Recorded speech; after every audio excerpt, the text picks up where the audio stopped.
देखिए, बड़ी खबर आ रही है जैसलमेर के मोहनगढ़ से, जहां रामपुरा गांव में 29 जुलाई को एक नाबालिग लड़की के अपहरण और गैंगरेप के मामले में अब तक कोई गिरफ्तारी नहीं हुई है, जिससे पीड़िता को न्याय दिलाने की मांग तेज हो गई है। 5 अगस्त को महिला थाना जैसलमेर में दर्ज इस गंभीर मामले को लेकर पाक विस्थापित भील समाज ने जिला कलेक्ट्रेट कार्यालय के बाहर अनिश्चितकालीन धरना शुरू कर दिया। समाज के लोगों ने जिला कलेक्टर को ज्ञापन सौंपते हुए आरोप लगाया कि समाका की बेटी के साथ फजल मोहम्मद ने गैंगरेप किया और वीडियो वायरल करने की धमकी देकर कई बार शारीरिक उसका शोषण किया। मुकदमा दर्ज होने के बाद मेडिकल जांच और बयान की जो प्रक्रिया पूरी हो चुकी है, लेकिन पुलिस अब तक नामजद आरोपियों को गिरफ्तार नहीं कर पाई। भील समाज का आरोप है कि पुलिस प्रशासन समझौते का दबाव बना रही है और मुख्य आरोपी खुलेआम घूम रहा है। तो जैसलमेर से खबर है ये।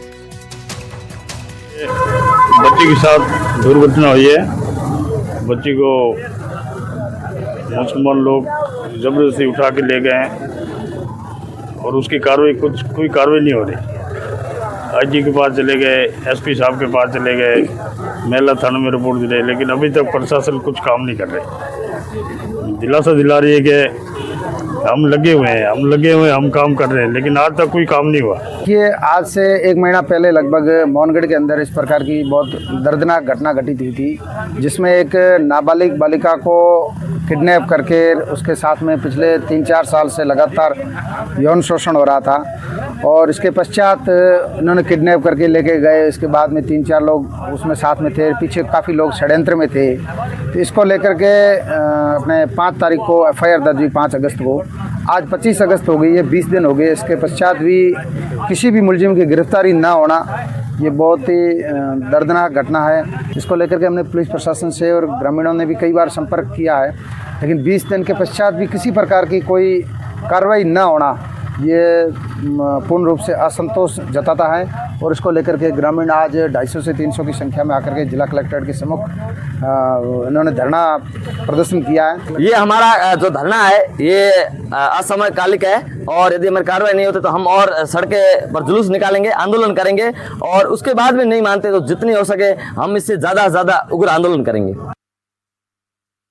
श्रीकांत व्यास हमारे साथ फोन लाइन पर जुड़ गए, इसी खबर पर और जानकारी देंगे। श्रीकांत, साफ यहां पर परिजनों का, ग्रामीणों का कहना है कि 5 अगस्त से लेकर 25 अगस्त से ज्यादा समय हो गया, 26 अगस्त है, लेकिन ये घटना कब की घटी थी? 10-12 दिन, 15 दिन, 20 दिन हो गए हैं, अभी तक इस पर कोई गिरफ्तारी नहीं हुई है।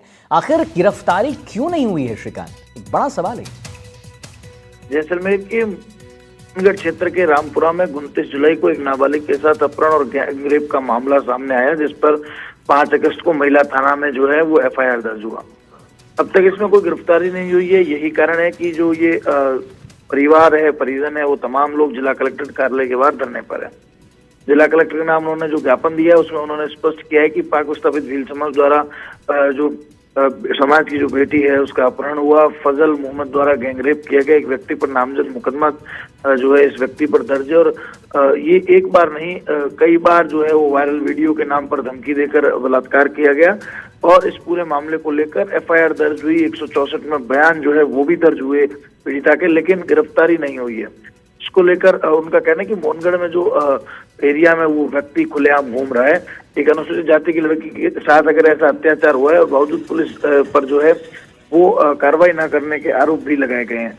उनका कहना है कि जब तक कार्रवाई नहीं होगी अनिश्चितकालीन धरने पर बैठे रहेंगे और उनकी मांग है कि नामजद आरोपियों सहित तमाम लोगों की गिरफ्तारी हो और उन पर सख्त कार्रवाई हेतु जांच अधिकारी भी बदला जाए। ठीक है श्रीकांत, बहुत बहुत धन्यवाद महत्वपूर्ण जानकारी देने के लिए। अब आगे बढ़ते हैं, जयपुर से बड़ी खबर, उसके बारे में आपको बताऊं। सीएम की सांसदों और विधायकों के साथ बैठक हुई है। प्रदेश स्तर पर पार्टी को मजबूत करने पर चर्चाएं हुई हैं। पार्टी की रणनीति और भविष्य की योजनाओं पर भी चर्चाएं हुई हैं।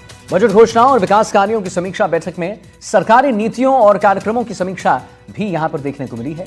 सीएम ने विधायकों और सांसदों की भूमिका की तय जनता से सीधा संवाद बनाए रखने के दिशा निर्देश दे दिए हैं। सरकारी योजनाओं का लाभ जनता को मिले, ये सीएम साहब कह रहे हैं। जनता की समस्याओं को गंभीरता से सुना जाए, ये भी सीएम जो हैं वो भजनलाल शर्मा कह रहे हैं। तो सांसदों और विधायकों के साथ बैठक, प्रदेश स्तर पर पार्टी को मजबूत करने पर चर्चा, पार्टी की रणनीति और भविष्य की योजनाओं पर चर्चा, बजट घोषणाओं और विकास कार्यों की समीक्षा और बैठक में सरकारी नीतियों और कार्यक्रमों की समीक्षा।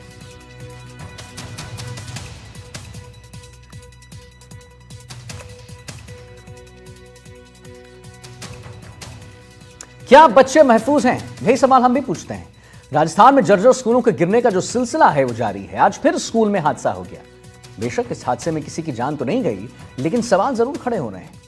इन दो तस्वीरों को हम आपको दिखाते हैं। पहली तस्वीर भीलवाड़ा की है, जहां स्कूल का सील किया हुआ कमरा धराशायी हो गया। दूसरी तस्वीर हनुमानगढ़ की, जहां स्कूल के बराबर की छत भरभरा कर गिर गई।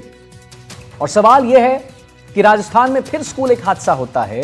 भीलवाड़ा में स्कूल का कमरा धराशायी हो जाता है। हनुमानगढ़ में स्कूल के बरामदे की जो छत गिर जाती है। आखिर इस पर जिम्मेदार कौन है?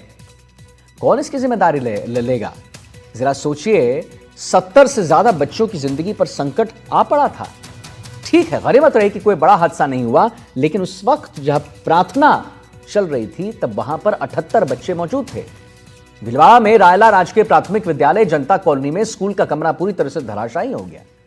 अधिकारियों ने पहले ही कमरे को सील जरूर कर दिया था, और हम कहीं ना कहीं सराहनीय जो है ये भी कह रहे हैं कि बड़ी अच्छी बात है जिससे बड़ा हादसा टल गया। लेकिन क्या स्कूल को शिफ्ट नहीं किया जा सकता था? क्या जो जर्जर कमरा था उस पर मरम्मत नहीं हो सकती थी? आपको बता दें कि स्कूल में 90 से ज्यादा बच्चों का नामांकन है। सवाल यह है कि जब अधिकारियों को कमरे के बारे में पता थी, उसकी जानकारी के बारे में पता थी, फिर इतनी बड़ी लापरवाही आखिर हो तो गई, कैसे हो गई? यही सवाल है।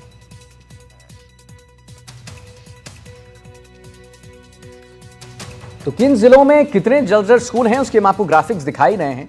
तस्वीरों के जरिए भी आपको समझा रहे हैं कि स्कूली बच्चे आखिर किसके भरोसे हैं। एनडीटीवी राजस्थान पर हम सवाल पूछ रहे हैं।